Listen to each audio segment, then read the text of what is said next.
Tonight, people online are claiming a new law here in Florida could make our roads radioactive.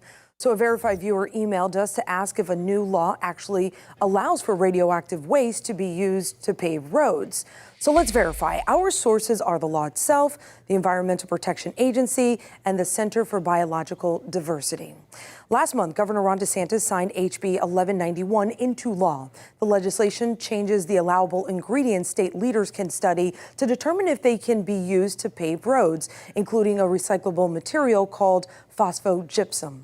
So what is it? The EPA says phosphogypsum is a material that is left behind from mining phosphate rock. Phosphate rock is used to create fertilizer and contains small amounts of uranium and radium.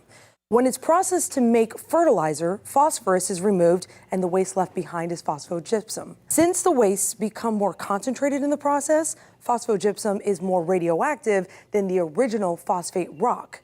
Since 1989, the EPA has required the material to be stored in piles called stacks and limited the amount of radon gas that could be emitted.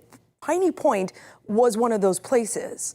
Now, the law signed by Governor DeSantis does pave the way for the phosphogypsum to become available to road construction crews, but it still has a lot of hurdles to pass before it can be used. So we can verify the claims about this law are misleading. The law doesn't say Florida can start using radioactive waste in roads, but it does allow the Department of Transportation to study it as a potential recyclable material that can be used to pave roads down the line.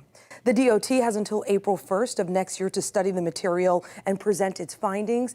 If it finds it is a suitable option, the state must apply for approval with the EPA to use it. And from there, the EPA will have the final say.